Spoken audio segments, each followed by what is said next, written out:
السلام علیکم، نیا دور کے ساتھ میں ہوں منیر باجوہ۔ آسما جہانگیر کانفرنس میں مطیع اللہ جان صاحب بھی ایک سیشن کو ماڈریٹ کر رہے تھے، ان سے بات کرتے ہیں۔ مطیع اللہ جان صاحب، آسما جہانگیر صاحبہ نے ساری زندگی انسانی حقوق کے تحفظ کی بات کی اور اس پہ کام بھی کیا، تو آپ کو اس وقت کیا صورتحال نظر آتی ہے انسانی حقوق سے متعلق؟ آج کی صورتحال میں ہم آسما جہانگیر کو بہت مس کرتے ہیں، اور سچی بات تو پوچھیں کہ بہت کم ایسا ہوتا ہے کہ کسی شخص کے جانے کے بعد کسی بھی سچویشن کے اندر اس کو اس طرح مس کیا جائے، کیونکہ معاملہ افراد کا نہیں ہوتا، مگر آسما جہانگیر کا کیس ایسا کیس ہے کہ واقعی جب بھی جمہوریت پہ مشکل وقت آیا ہے، جب بھی صحافیوں پہ مشکل وقت آیا ہے، جب بھی سیاستدانوں، پارلیمنٹ پہ، آئین پہ، سپریم کورٹ پہ مشکل وقت آیا ہے، تو ہر دفعہ پہلی بات جو ذہن میں آتی ہے وہ یہی کہ اگر آج آسما جہانگیر زندہ ہوتی تو شاید یہ صورتحال نہ ہوتی۔ آخر پاکستان کی ایک خاتون، ان کے نہ ہونے سے آج جو چیزیں ہو رہی ہیں اور لوگ محسوس کر رہے ہیں کہ کتنا نقصان ہوا ہے، تو میرے خیال میں آسما جہانگیر ایک بہت بڑی ایک شخصیت تھی، اور یہ افسوس کے ساتھ ہمیں اسی وقت اندازہ اس بات کا اب ہو رہا ہے کہ جب وہ اس دنیا میں نہیں ہیں۔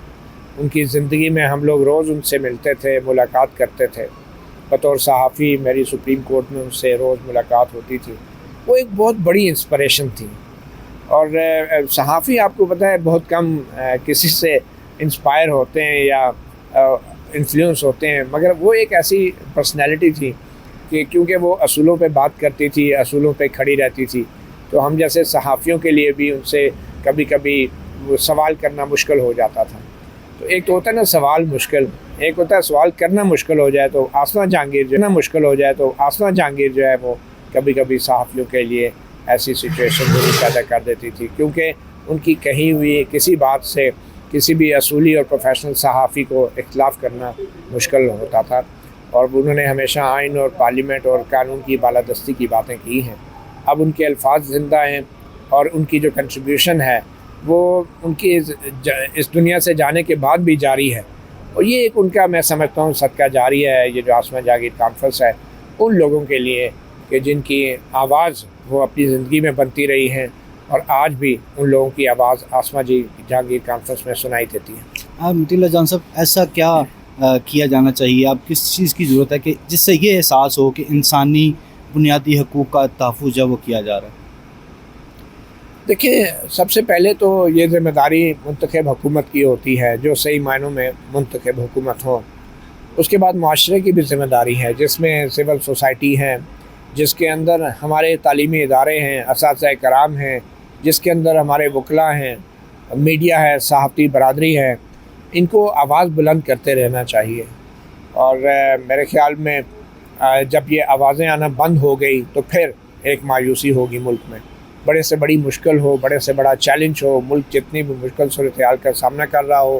جتنا بڑا ہی کیوں نہ کوئی فوجی آمر آ جائے، ڈکٹیٹر آ جائے، مارشل لا لگ جائے، مگر جب تک ہم آواز اٹھاتے رہیں گے تب تک امید کی ایک کرن باقی رہے گی۔ اور میرے خیال میں ہمیں صرف بولتے رہنا چاہیے، بات کرتے رہنا چاہیے، خاموش نہیں ہونا چاہیے۔ یہی ایک بہترین طریقہ ہے انسانی حقوق کو تحفظ دینے کا اور حکومتوں کو جواب دہ بنانے کا۔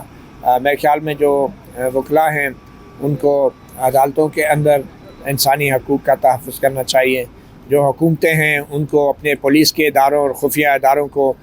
کنٹرول کر کے لگام ڈال کے اس بات کو یقینی بنانا چاہیے کہ یہ ادارے انسانی حقوق کی خلاف ورزی نہ کریں۔ جو صحافی ہیں ان کو غریب اور محروم طبقے کی آواز بن کے اس بات کو یقینی بنائے کہ ان کے حقوق کا تحفظ ہو، اور ان کی آواز جو ہے ساری دنیا میں پہنچائے۔ تو ہم سب کو اپنا اپنا حصہ ڈالنا ہوگا۔ یہ ایک بہترین طریقہ ہے انسانی حقوق کو تحفظ دینے کا، اور جس ملک میں انسانی حقوق کو تحفظ دیا جاتا ہے وہاں پہ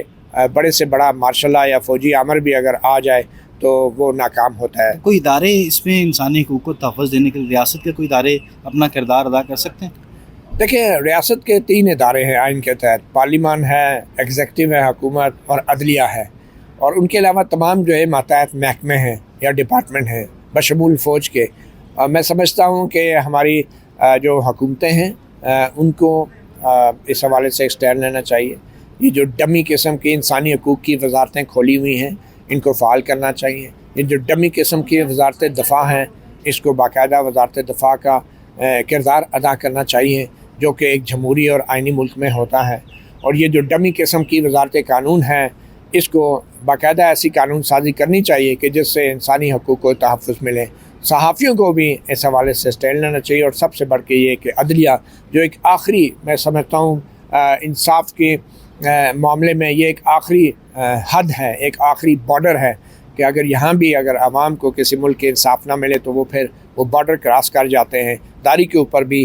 شروع ہو جاتے ہیں. ملک سے محبت اور حب ہے وہ مشروط ہے انصاف کے ملنے سے. عدلیہ اپنا کردار ادا نہیں کرے گی, آپ عوام اس لائلٹی کا تقاضا نہیں کر سکتے. کردار ادا نہیں کرے گی, آپ عوام اس لائلٹی کا تقاضا نہیں کر سکتے آئین کے شکوں میں دی. آخر میں چائے کیسی تھی؟ فینٹاسٹک.